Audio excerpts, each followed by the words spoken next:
السلام عليكم ورحمة الله وبركاته. الحمد لله وكفى وسلام على عباده الذين اصطفى أما بعد. പ്രിയമുള്ള സത്യവിശ്വാസികളെ, സഹോദരങ്ങളെ, പരിശുദ്ധമായ റമദാനിലെ ഒന്നാമത്തെ സുദിനത്തിലേക്ക് നാം കടന്നിരിക്കുകയാണ്. അല്ലാഹു സുബ്ഹാനഹു വ തആല നാം അനുഷ്ഠിച്ച നോമ്പുകളെ ഖബൂൽ ചെയ്ത് അനുഗ്രഹിക്കുമാറാവട്ടെ. ധാരാളം സുഹൃതങ്ങൾ ഈ ദിവസത്തിൽ ചെയ്യാൻ അല്ലാഹു തൗഫീഖ് നൽകി അനുഗ്രഹിക്കുമാറാവട്ടെ. റമദാനിലേക്ക് സമാഗതമായ പ്രിയപ്പെട്ട സഹോദരങ്ങളോട് ഓർമ്മപ്പെടുത്താനുള്ളത്, റമദാനിന്റെ അവസാന ഭാഗത്തിലാണ് പല ആളുകളും തൗബ ചെയ്യുക. സത്യത്തിൽ അതല്ല, റമദാനിന്റെ തുടക്കം തന്നെ അള്ളാഹുവിലേക്ക് മനുഷ്യർ ചെയ്തതാകുന്ന സർവ്വ തെറ്റുകളിൽ നിന്ന് ഏറ്റുപറയാൻ അവന് സാധിക്കണം. നബി സല്ലല്ലാഹു അലൈഹി വസല്ലം തങ്ങൾ അരുളി, ഇന്നല്ലാഹ യബ്സുതു യദഹു ബില്ലൈൽ ലിയതൂബ മുസീഉൻ നഹാർ വയബ്സുതു യദഹു ബിന്നഹാർ ലിയതൂബ മുസീഉൽ ലൈൽ. പകൽ തെറ്റ് ചെയ്ത മനുഷ്യന്റെ പാപം പൊറുക്കാൻ അല്ലാഹു സുബ്ഹാനഹു വ തആല രാത്രിയിൽ സന്നദ്ധനാണ്. രാത്രിയിൽ നിശയുടെ നിശീതതയിൽ ആരും അറിയാതെ കുലകൾ ചെയ്തവർ, തെറ്റുകൾ ചെയ്തവരുടെ പാപം പൊറുക്കാൻ അല്ലാഹു പകലിലും സന്നദ്ധനാണ്. അഥവാ മനുഷ്യൻ എന്ത് തെറ്റ് ചെയ്താലും എന്ത് കുറ്റകൃത്യങ്ങൾ ചെയ്താലും അവന്റെ എല്ലാ തെറ്റുകളും മാപ്പ് ചെയ്യുവാൻ അല്ലാഹു സുബ്ഹാനഹു വ തആല സർവ്വസമയവും സന്നദ്ധനാണ് എന്നുള്ളതാണ് പ്രവാചകർ സല്ലല്ലാഹു അലൈഹി വസല്ലം തങ്ങൾ ഈ ഹദീസിലൂടെ നമുക്ക് വ്യക്തമാക്കുന്നത്. പ്രിയമുള്ള സഹോദരങ്ങളെ, അതുകൊണ്ട് നമ്മുടെ ജീവിതത്തിൽ നമ്മൾ അനുഷ്ഠിച്ചതാകുന്ന, നമ്മൾ ചെയ്തു പോയിട്ടുള്ളതാകുന്ന സർവ്വ തെറ്റുകളും അല്ലാഹുവിനോട് മാപ്പിരക്കാൻ നാം ഏവരും സന്നദ്ധരാകണം. അള്ളാഹുവിനോട് ഈ ആദ്യത്തെ നോമ്പിന്റെ ഈ അവസരത്തിൽ തന്നെ, കാരണം നോമ്പുകാരനായിരിക്കെ അള്ളാഹുവിനോട് എന്ത് ചോദിക്കുന്നുവോ പരിപൂർണമായി ഉത്തരം നൽകുമെന്നാണ് മുഹമ്മദ് നബി സല്ലല്ലാഹു അലൈഹി വസല്ലമ തങ്ങൾ നമ്മെ പഠിപ്പിച്ചിട്ടുള്ളത്. ഒരിക്കൽ മുഹമ്മദ് നബി സല്ലല്ലാഹു അലൈഹി വസല്ലമ തങ്ങൾ തന്റെ പ്രിയപ്പെട്ട അനുയായികൾക്കായി ഒരു ചരിത്രം പറഞ്ഞു കൊടുക്കുന്നു, ഒരു കഥ പറഞ്ഞു കൊടുക്കുന്നു. കാന ഫീമൻ കാന ഖബലക്കും എന്ന് പറഞ്ഞ് നബി തങ്ങൾ തുടങ്ങുകയാണ്. നിങ്ങളുടെ മുൻഗാമികളിൽ ഒരു വ്യക്തി ഉണ്ടായിരുന്നു. അദ്ദേഹം 99 ആളുകളെ അരുംകൊല ചെയ്ത വ്യക്തിയാണ്. അവസാനം എനിക്ക് ഈ തെറ്റുകളിൽ നിന്ന് പാപമോചനമുണ്ടോ എന്ന് ചോദിച്ചു നടന്ന അദ്ദേഹത്തോട് ഒരു പുരോഹിതൻ പറഞ്ഞു, നീ വലിയ തെറ്റ് ചെയ്തവനാണ്, നീ കൊടും പാപിയാണ്, നിനക്ക് ദൈവം മാപ്പ് തരുകയില്ല എന്ന് പറഞ്ഞപ്പോൾ ആ പുരോഹിതനെ കൂടി കൊന്ന് 100 കൊല അദ്ദേഹം തേക്കുകയാണ്.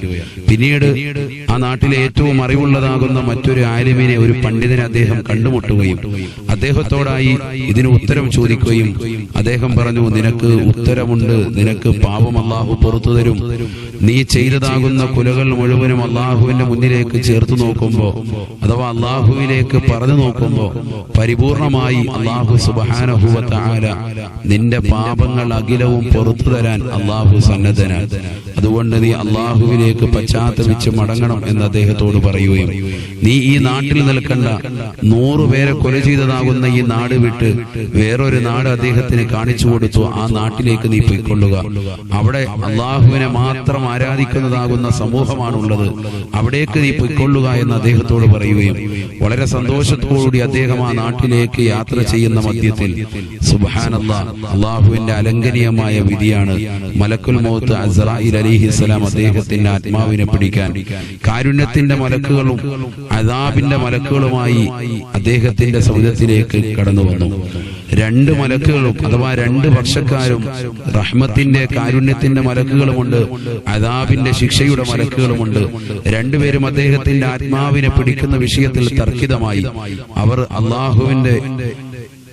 അവർ അദ്ദേഹത്തിൻ്റെതാകുന്ന ആത്മാവിനെ പിടിക്കുവാൻ 2 പേരും തർക്കിതമായ സമയത്ത് ഒരു മലക്കിനെ അല്ലാഹു സുബ്ഹാനഹു വ തആല അവർക്കിടയിലേക്ക് തർക്ക പരിഹാരത്തിനായി മനുഷ്യന്റെ കോലത്തിൽ അല്ലാഹു സുബ്ഹാനഹു വ തആല ഇറക്കി. കാരണം മലക്കിന്റെ റഹ്മത്തിന്റെ മലക്ക് അദ്ദേഹത്തിന്റെ ആത്മാവിനെ പിടിച്ചുകൊണ്ട് പോകുമ്പോൾ അത് നേരെ എത്തുക ഇല്ലീനിലേക്കാണ്, അഥവാ സ്വർഗത്തിലേക്കാണ് അദ്ദേഹത്തിന്റെ ആത്മാവ് എത്തുക.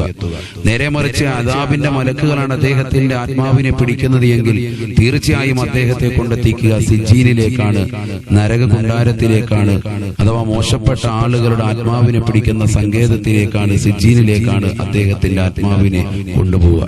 അതുകൊണ്ട് തന്നെ വല്ലാതെ വിഷമിക്കുകയും പ്രയാസപ്പെടുകയും ചെയ്തതാകുന്ന ആ മനുഷ്യന്റെ ആത്മാവിനെ പിടിക്കാൻ വേണ്ടി രണ്ട് മലക്കുകളും ഒന്ന് തർക്കം ചെയ്ത സമയത്ത് ബഹുമാനപ്പെട്ട ജിബ്രീൽ അലൈഹിസ്സലാത്തു വസ്സലാമിനെ മനുഷ്യകോലത്തിൽ അല്ലാഹു സുബ്ഹാനഹു വ തആല ഇറക്കി അവർക്കിടയിൽ തർക്ക പരിഹാരത്തിനായി നിർദ്ദേശം കൊടുത്തു. അഥവാ ഏതൊരു നാട്ടിൽ നിന്നാണോ 100 പേരെ കൊല ചെയ്തിട്ട് അദ്ദേഹം നന്മയുടെ നാട്ടിലേക്ക് അദ്ദേഹം പോയത്, ആ നാട്ടിലേക്കുള്ള ദൂരവും വന്നതാകുന്ന നാട്ടിൽ നിന്നുള്ള ദൂരവും ഒന്ന് അളക്കാൻ അല്ലാഹു സുബ്ഹാനഹു വ തആല അദ്ദേഹത്തിന്റെ വിഷയത്തിൽ മലക്കുകളോടായി ആജ്ഞാപിക്കുകയാണ്. മനുഷ്യകോലത്തിൽ വന്നതാകുന്ന മലക്കിന്റെ ഈ വർത്തമാനം കേട്ട് മലക്കുകൾ അളന്നു നോക്കി. അത്ഭുതകരമെന്ന് പറയട്ടെ, അദ്ദേഹത്തിന്റെ ആത്മാവിനെ പിടിക്കുവാൻ അല്ലാഹു സുബ്ഹാനഹു വ തആല അനുമതി നൽകിയത് കാരുണ്യത്തിന്റെ മലക്കുകളൊക്കെയാണ്.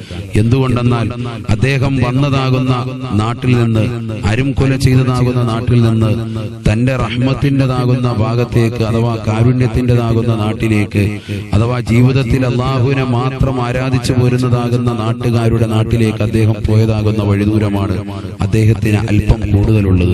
അതുകൊണ്ട് തന്നെ കാരുണ്യത്തിന്റെ മലക്കുകളോട് അദ്ദേഹത്തിന്റെ ആത്മാവിനെ പിടിക്കാൻ പറയുകയും അദ്ദേഹത്തിന്റെ ആത്മാവിനെ അസ്രായിൽ അലൈഹിസ്സലാം അടക്കമുള്ള മലക്കുകൾ പിടിച്ച് അദ്ദേഹത്തിന്റെ ആത്മാവിനെ ഇല്ലീനിലേക്ക് എത്തിക്കുകയും ചെയ്തു എന്ന് നബി സല്ലല്ലാഹു അലൈഹി വസല്ലം തങ്ങൾ സഹാബത്തിനോട് ഓർമ്മപ്പെടുത്താൻ. സഹോദരങ്ങളെ, നമുക്ക് എന്താണ് ഈ ചരിത്രത്തിൽ നിന്ന് പാഠം ഉൾക്കൊള്ളാനുണ്ടായത്? ജീവിതത്തിൽ എത്ര സുഹൃതങ്ങൾ ചെയ്യാനും നന്മകൾ ചെയ്യാനും നമുക്ക് സാധിക്കണം. തെറ്റുകൾ ചെയ്തതാകുന്ന മനുഷ്യൻ എത്ര വലിയ തെറ്റാണ് ചെയ്തത് എങ്കിലും അള്ളാഹുവിനോട് ഏറ്റുപറഞ്ഞാൽ തീർച്ചയായും അല്ലാഹു സുബ്ഹാനഹു വ തആല അവന്റെ തെറ്റുകൾ പരിപൂർണമായി പുറത്തു കൊടുത്ത് അവനെ സ്വർഗത്തിലേക്ക് എത്തിക്കും എന്നുള്ള വലിയൊരു ചിന്ത ഈ പരിശുദ്ധമായ ഈ ചരിത്രത്തിൽ നിന്ന്, പ്രവാചകന്റെ ഈ കഥയിൽ നിന്ന് നമുക്ക് ഉൾക്കൊള്ളാൻ സാധിക്കുന്നതാണ്. ജീവിതത്തിൽ നമ്മളൊക്കെ തെറ്റുകാരാണ്. കുല്ലുബിനി ആദമ ഖത്താഉൻ, അല്ലാഹുവിന്റെ റസൂലിന്റെ വാക്യം അതാണ്. ആദം സന്തതികളൊക്കെ തെറ്റുകാരാണ്. പക്ഷെ അള്ളാഹുവിലേക്ക് തെറ്റുകൾ ഏറ്റുപറയുന്നവരെയാണ് അള്ളാഹുവിന് ഏറ്റവും ഇഷ്ടം. അത്തരത്തിലുള്ള സാലിഹീങ്ങളിൽ അള്ളാഹു നമ്മളെ ചേർത്ത് അനുഗ്രഹിക്കട്ടെ. ഈ പരിശുദ്ധമായ റമദാനിന്റെ ആദ്യത്തെ സുദിനത്തിൽ എല്ലാ സത്യവിശ്വാസികളോടും എനിക്ക് ഓർമ്മപ്പെടുത്താനുള്ളത്, നമ്മൾ ചെയ്തതാകുന്ന സർവ്വ തെറ്റുകളും അള്ളാഹുവിനോട് ഏറ്റുപറഞ്ഞ് പാപമോചനത്തിനായി അർത്ഥിക്കുക. അള്ളാഹു സുബ്ഹാനഹു വ തആല നമ്മളുടെ സർവ്വ പാപങ്ങളും വിട്ടുപുറത്ത് മാപ്പ് ചെയ്ത് അനുഗ്രഹിക്കുമാറാവട്ടെ. അതുകൊണ്ട് തന്നെയാണ് ഈ ആദ്യ രാവ് മുതൽ, റമദാനിന്റെ പിറ കണ്ടത് മുതൽ നമ്മളോട് അവസാനത്തെ രാവ് വരെ ചെല്ലാൻ വേണ്ടി പ്രവാചകൻ പഠിപ്പിച്ച ദിക്ർ, അശ്ഹദു അൻ ലാ ഇലാഹ ഇല്ലല്ലാഹ് അസ്തഗ്ഫിറുല്ലാഹ് അസ്അലുക്കൽ ജന്നത വഅഊദു ബിക മിനന്നാർ. ആരാധനക്കർഹൻ അല്ലാഹു അല്ലാതെ മറ്റാരുമില്ലെന്ന് ഞാൻ സാക്ഷ്യം വഹിക്കുന്നു. അല്ലാഹുവിനോട് ഞാൻ പാപമോചനത്തിന് അർത്ഥിക്കുന്നു. അല്ലാഹുവിനോട് ഞാൻ പാപമോചനത്തിന് അർത്ഥിക്കുന്നു. അല്ലാഹുവിനോട് ഞാൻ പാപമോചനത്തിന് അർത്ഥിക്കുന്നു. അസ്തഗ്ഫിറുല്ലാഹ് അസ്തഗ്ഫിറുല്ലാഹ്. ഏതൊരു മുസ്ലിമും നമസ്കാരം കഴിയുമ്പോൾ 3 പ്രാവശ്യം അല്ലാഹുവിനോട് പറയും, അസ്തഗ്ഫിറുല്ലാഹൽ അദീം അസ്തഗ്ഫിറുല്ലാഹൽ അദീം അസ്തഗ്ഫിറുല്ലാഹൽ അദീം. കാരണം അവന്റെ നമസ്കാരത്തിൽ വന്ന തെറ്റുകൾ, അല്ലാതെ അവന്റെ ജീവിതത്തിൽ വന്നുപോയ സർവ്വ പാപപ്പിഴവുകൾ എല്ലാം അല്ലാഹുവിനോട് ഏറ്റുപറയുന്നതാകുന്ന വ്യക്തിയാണ് യഥാർത്ഥ മുസൽമാൻ. അത്തരത്തിലുള്ള സാലിഹീങ്ങളിൽ അല്ലാഹു നമ്മളെ ചേർക്കട്ടെ. റമദാൻ മുഴുക്കെ ഈ ദിക്ർ നമ്മുടെ നാവിത്തുമ്പിൽ എപ്പോഴും ഉണ്ടാവട്ടെ. അല്ലാഹു നമ്മുടെ പാപങ്ങൾ മുഴുവനും വിട്ടുപുറത്ത് മാപ്പ് ചെയ്ത് അനുഗ്രഹിക്കട്ടെ. അസ്സലാമു അലൈക്കും വറഹ്മത്തുള്ളാഹി വബറകാതുഹു.